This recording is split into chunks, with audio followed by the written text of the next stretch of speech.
আসসালামু আলাইকুম প্রিয় টাঙ্গাইলবাসী, আশা করি সকলেই ভালো আছে। আলহামদুলিল্লাহ আমি অনেক ভালো আছি।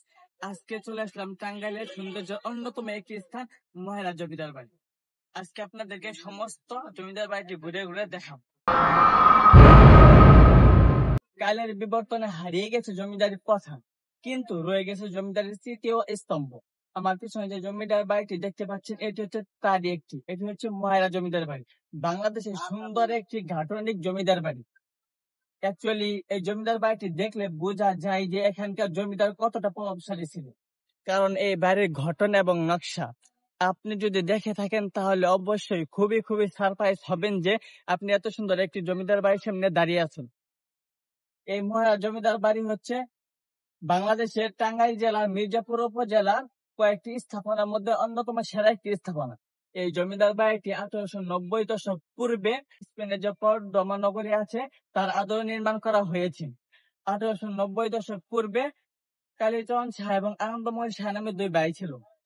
তারা কলকাতায় লবণ এবং গাউলি ব্যবসা করে প্রচুর টাকা নিয়ে এলাকায় আসে এবং এই এলাকায় জায়গা কিনে জমিদারিত্ব শুরু করেন।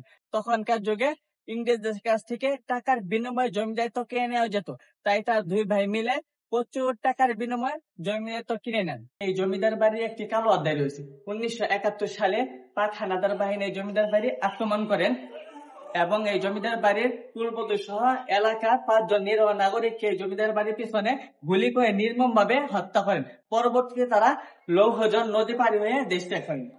এই জমিদার বাড়িতে মোট 4টি ভবন আছে: মহারাজ লজ, আনন্দ লজ, চৌধুরী লজ এবং কালীচরণ লজ। জমিদার বাড়ির সামনে রয়েছে বিশাখা সাগর নামে সুন্দর একটি দিঘি। এই জমিদার বাড়িতে প্রবেশ করার জন্য রয়েছে সুন্দর 2টি গেট। এই জমিদার বাড়ির পিছনে রয়েছে পাঁচরা পুকুর এবং রানী পুকুর নামে সুন্দর 2টি পুকুর। এই জমিদার বাড়ির ভিতরে রয়েছে সুন্দর একটি মিউজিয়াম। মিউজিয়ামের ভিতরে রয়েছে জমিদারের ইতিহাস এবং ব্যবহৃত আসবাবপত্র সহ আরো অন্যান্য সামগ্রী। এছাড়াও এই মিউজিয়ামের ভিতরে রয়েছে মহান মুক্তিযুদ্ধের স্মৃতিকে ধারণ করে ব্যবহৃত অস্ত্র সহ মহান মুক্তিযুদ্ধের স্মৃতিকে সুন্দরভাবে ফুটিয়ে তোলা হয়েছে।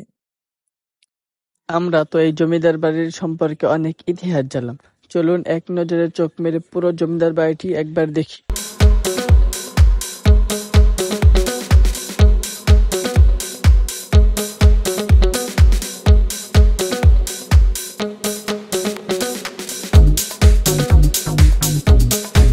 ভিডিওর শেষে একটি কথা না বললেই নয়, আমার ভিডিও যদি আপনাদের কাছে ভালো লাগে তাহলে অবশ্যই চ্যানেলটি সাবস্ক্রাইব করে পাশে থাকবেন।